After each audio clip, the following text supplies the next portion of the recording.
Let's get some analysis. Shai Franklin is senior fellow at the Dietrich Bonhoeffer Institute. He joins us now from New York. Shai, hi there. Thanks for coming in on the show. Now, how likely is that Israel will have a new government by Wednesday? That's the deadline for Lapid to form a coalition. I think I would say it's very likely, except that Netanyahu always seems to win out.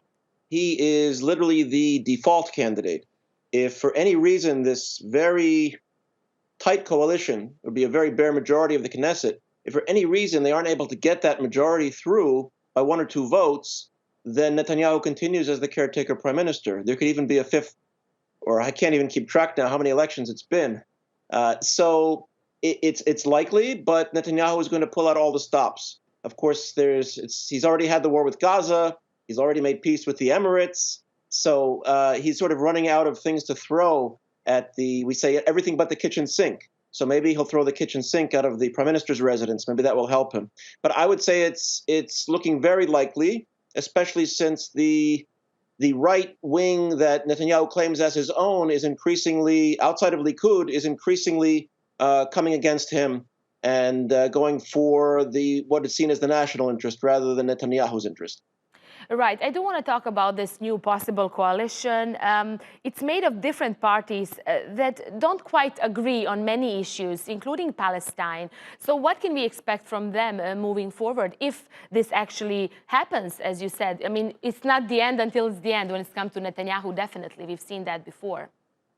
Let's note that very few elections in Israel in the last 20 years have turned on what we call the peace process or the Palestinian issue. It's unfortunately, I think, for Israel and for many others, it has not been a major concern. Security is a concern, but that's not always seen as identical to resolving the Palestinian issue.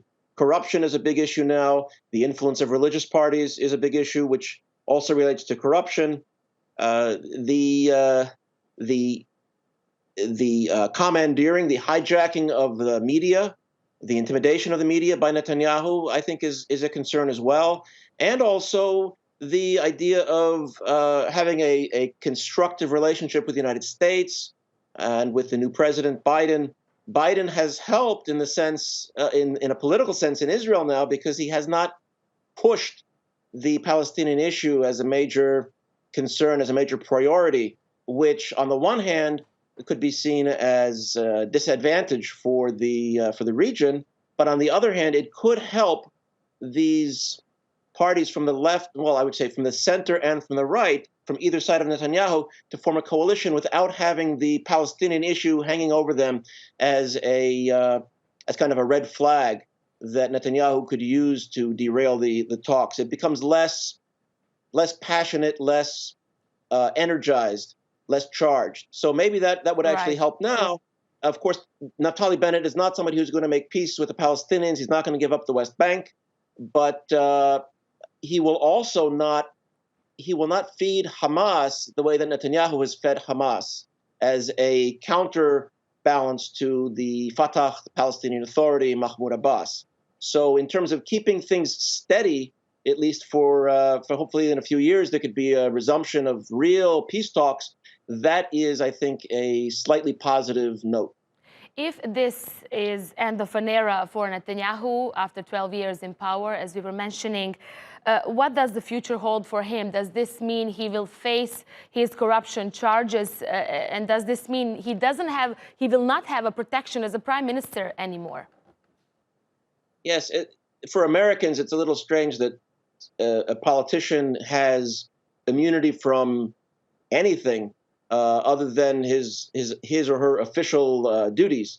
But in most countries, as in Israel, he has some immunity.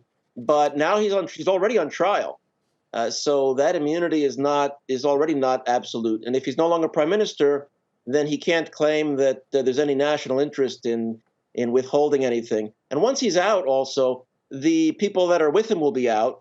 And some of them are probably holding on to, they're holding the keys to some of the other cases that have not yet come to light. There could be a lot more corruption and other perhaps criminal allegations against him that could come out once he leaves office. So I think he he may follow one or two of his predecessors into prison eventually. But again, he could continue as prime minister. Right, we don't know really. As you said, so many things can happen by Wednesday. Let's see and keep an eye on that. Shai, thanks so much for explaining all that to us. He's a senior fellow at Dietrich Bonhoeffer Institute.